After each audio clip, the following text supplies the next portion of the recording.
Une mère perfectionniste envoie son fils dehors avec leur chien pour se changer les idées.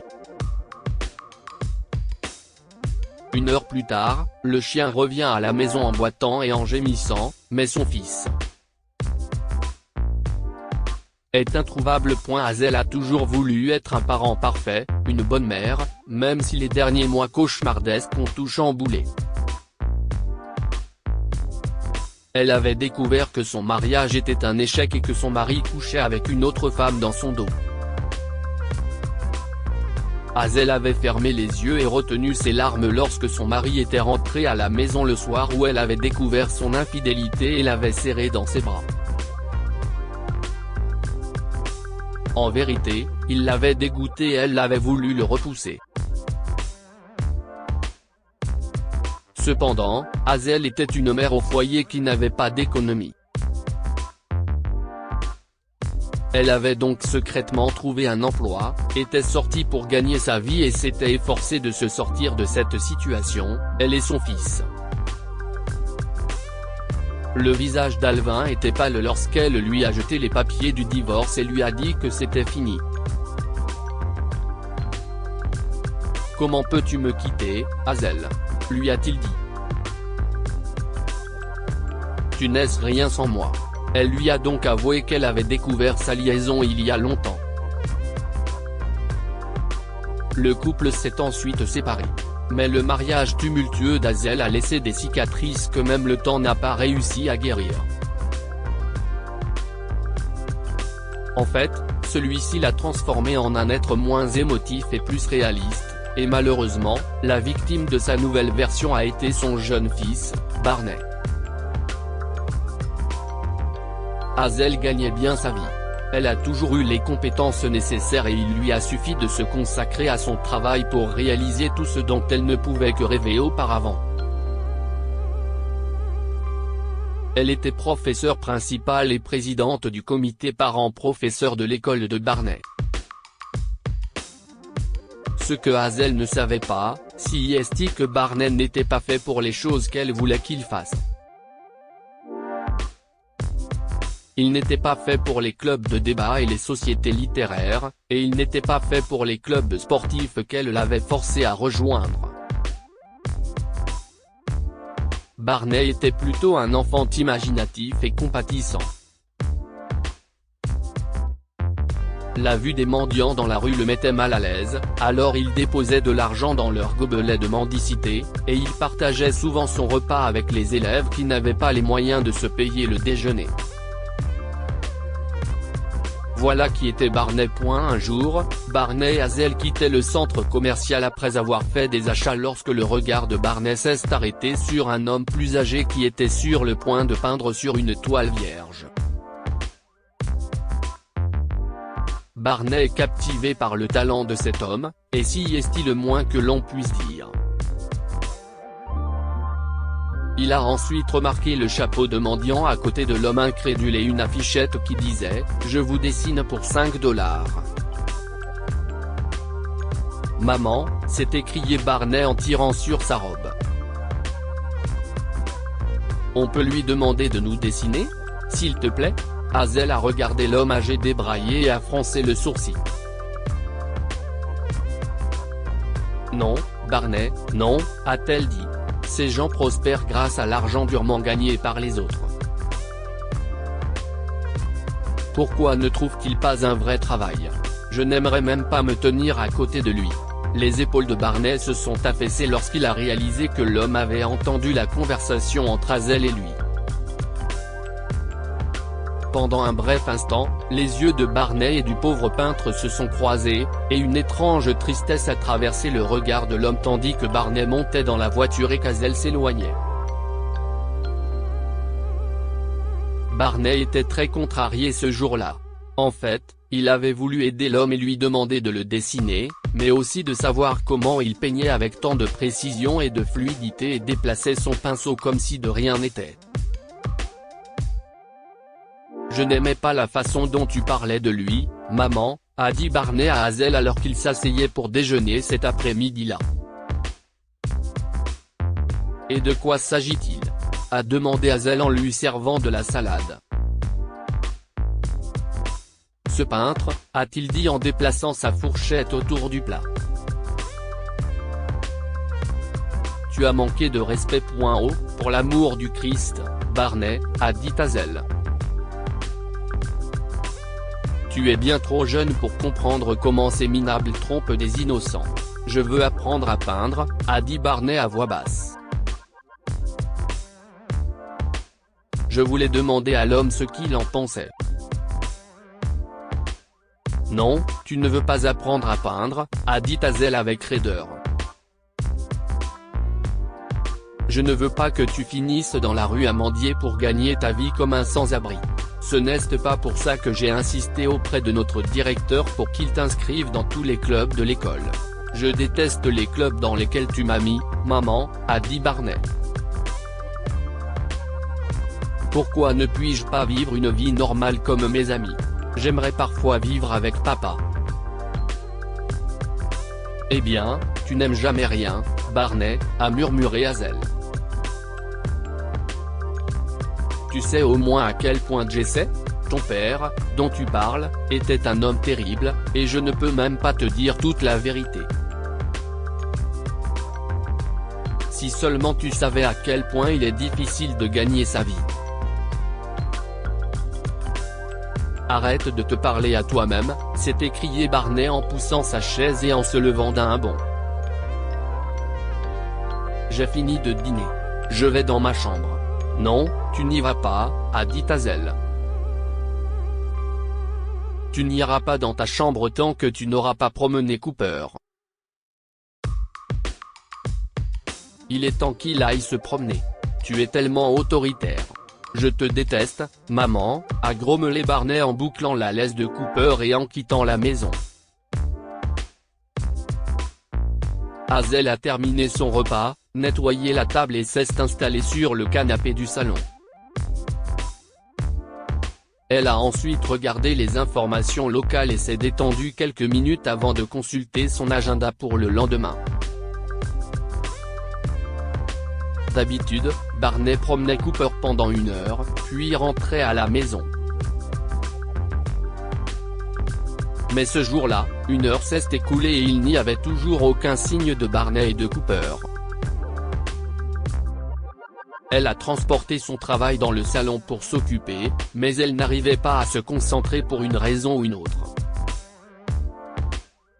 Elle a fini par prendre son téléphone et s'est dirigée vers la fenêtre du salon, qui donnait sur la rue.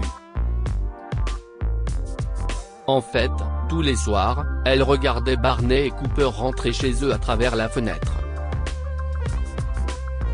Mais ce jour-là, son cœur a battu la chamade lorsqu'elle a vu Cooper seul, boitant sur le gravier à l'extérieur de la maison. Barney n'était pas avec lui. Hazel avait du mal à contenir les palpitations de son cœur lorsqu'elle s'est précipitée sur la porte d'entrée pour rejoindre Cooper. « Comment t'es-tu blessé, Cooper ?» a-t-elle dit d'un ton sec. « Et où est Barney ?» Le chien n'a rien fait d'autre que de gémir et de regarder derrière lui comme si Barney allait apparaître d'un moment à l'autre. Mais Barney n'était nulle part, et Hazel a su que quelque chose n'allait pas du tout. Son instinct lui a dit que son fils était en danger et, sans hésiter, elle a immédiatement composé le 911.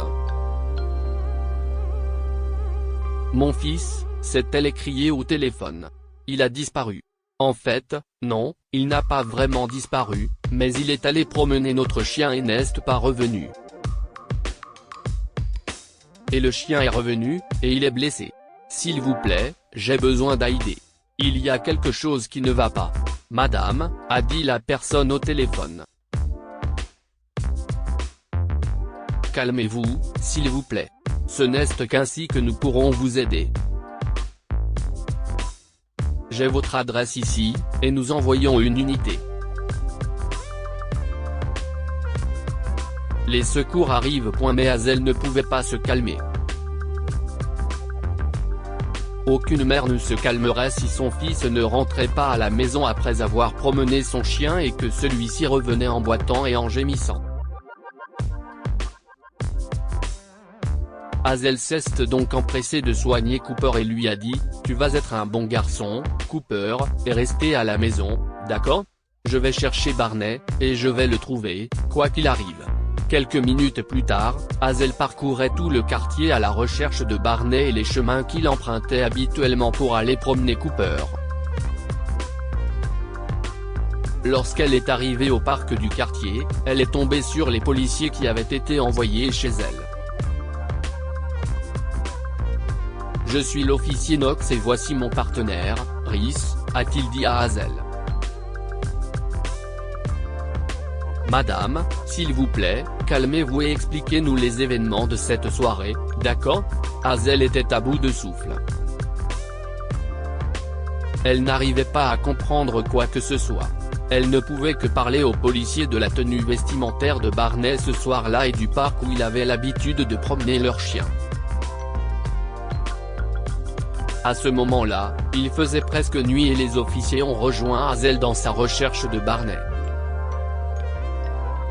Ce soir-là, le parc était calme et sinistre, et il n'y avait personne en vue. « Barney !» a crié Hazel aussi fort qu'elle le pouvait. « Tu m'entends, chérie ? Barney !» Hazel et les officiers ont fouillé tout le parc, et alors qu'il approchait de la fin, quelque chose sur le sol a attiré l'attention d'Hazel. Elle a su qu'elle n'hallucinait pas par peur, car l'officier Knox s'est agenouillé et a frotté le liquide rouge entre son pouce et son index. « Si est-il bien du sang ?» a-t-il soupiré, et Hazel a eu l'impression qu'elle allait s'effondrer. Elle a mis sa main sur sa bouche, et des larmes ont coulé de ses yeux. « Mon fils. Je veux juste qu'il aille bien », a-t-elle sangloté. « Si est tout ce que je veux. Barney. Où es-tu ?» L'officier Rhys pointait du doigt derrière les buissons, et alors que Hazel et l'officier Knox suivaient les traces de sang jusqu'au buisson et le rejoignaient, ils ont découvert une cabane. Elle était faite de rondins et de paille et émettait de la lumière par la fenêtre, ce qui indiquait qu'elle était habitée. Chut. Ne faites pas de bruit. Les agents Rhys et Knox sont avancés prudemment vers la maison et ont remarqué que les taches de sang ont disparu à l'entrée de la maison. Ils se sont mis en position et se signalaient du regard avant d'enfoncer la porte de la cabane. Les mains en l'air. « Ne bougez plus », a crié l'agent Knox à l'homme âgé qui essuyait du sang sur ses mains dans le salon. L'agent Rhys lui a passé les menottes et l'a plaqué contre le mur. Hazel était sous le choc en entrant dans la cabane, tenant la chaussure de Barney. La maison avait l'air si usée et si sale. Elle ne pouvait pas imaginer son fils bien-aimé vivant dans de telles circonstances. « Où est mon fils ?» a-t-elle crié. « Qu'est-ce ce que vous avez fait ? Écoutez, nous allons vous laisser partir, d'accord ? S'il vous plaît, dites-moi où est Barney. » Hazel a failli se jeter sur l'homme, désespéré, lorsqu'une voix douce provenant du coin a attiré l'attention de tout le monde. « Arrête, maman », a dit la voix. « Laissez-le tranquille. Ne le touchez pas. » Tout le monde s'est retourné et a été choqué de voir Barney sortir d'une pièce à l'intérieur avec des béquilles. « Colin m'a sauvé », s'est-il écrié. « Qu'est-ce ce que vous essayez de faire ? Reculez, officier. » L'officier Knox et Rhys ont passé les menottes à l'homme et Hazel s'est précipitée pour prendre son fils dans ses bras. Elle l'a couvert de câlins et de baisers jusqu'à ce que Barney lui dise d'arrêter. « Je t'aime, chérie », s'est écrié Hazel. « Je t'aime tellement. Oh, je suis si heureuse que tu sois en sécurité. Maman, tu dois remercier Colin. Il m'a sauvé. » Personne n'a compris ce qui se passait jusqu'à ce que Colin raconte son histoire déchirante et explique qu'il ne pouvait pas laisser Barney en danger. « J'ai entendu un chien aboyer et les freins bruyants d'une voiture qui s'arrêtait, alors je me suis précipité à ma fenêtre », a admis Colin. La voiture les avait percutés et avait disparu lorsque je me suis précipité à l'extérieur. J'ai trouvé ce gamin à terre. La jambe de votre fils a été tordue dans l'accident, et il a besoin d'une aide immédiate, a-t-il dit à Hazel. Je ne pouvais pas le laisser seul et je l'ai ramené à la maison. J'ai cru que le chien blessé me suivait, mais il était parti quand je me suis retourné. Eh bien, monsieur l'agent, je n'ai pas de téléphone, a avoué timidement Colin. Désolé. L'agent Rhys s'est moqué. Vous savez que nous ne croyions pas à cette histoire, n'est-ce pas? Ne lui faites pas confiance, Knox. Dites-nous la vérité, ou vous passerez des nuits en prison à partir de maintenant. Et oui, pas de téléphone non plus. Je n'ai rien à gagner à mentir, a dit Colin avec tristesse, et Hazel a soudain eu l'impression de connaître cet homme. Je n'ai personne à qui parler, a poursuivi Colin. Ma femme m'a chassé il y a des années et je n'ai jamais eu d'enfant. Je vis maintenant seul dans cette cabane avec mon art. Je l'appelle ma mini-galerie. Ces béquilles appartiennent à mon défunt frère. Celles que Barney utilise. J'ai pensé que cela pourrait l'aider à se déplacer. Je vous reconnais, a remarqué Hazel en regardant la pièce où sont exposées les œuvres de Colin. Je vous ai vu à l'extérieur du centre commercial. C'est vous, n'est-ce pas? Colin a acquiescé. Vous avez raison, a-t-il dit. J'ai aussi reconnu votre fils quand je l'ai rencontré. Il a l'air d'Heimerlar. Merci d'avoir aidé mon fils. Je suis désolé d'avoir été impoli l'autre jour, s'est excusé Hazel. Avez-vous remarqué la plaque d'immatriculation de la voiture? A demandé l'officier Knox à Colin. Celle de la voiture qui a heurté le garçon et son chien? Oui, je l'ai vue par la fenêtre, mais je n'ai pas une bonne mémoire en ce qui concerne les chiffres et les nombres. Cependant, a-t-il ajouté, je pourrais vous dessiner un modèle. Je suis un bon peintre. Colin a donc dessiné un pick-up Chevrolet rouge et Barney est à nouveau fasciné par le dessin de Colin. L'officier Knox et Rhys ont remercié Colin pour son aide et, une semaine plus tard, ils ont retrouvé la voiture et attrapé le coupable. Elle a décidé de ne plus jamais s'imposer à son fils et lui a préparé une surprise. Elle a rendu visite à Colin et l'a engagé comme professeur d'art pour Barney. Cela a permis à l'homme plus âgé de gagner sa vie et Barney a été aux anges lorsqu'il a appris que Colin lui apprendrait à peindre.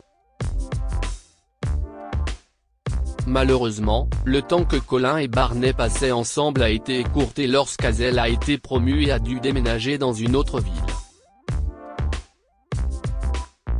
Colin a pleuré en regardant la boîte que Barney lui avait donnée comme cadeau d'adieu un beau matin.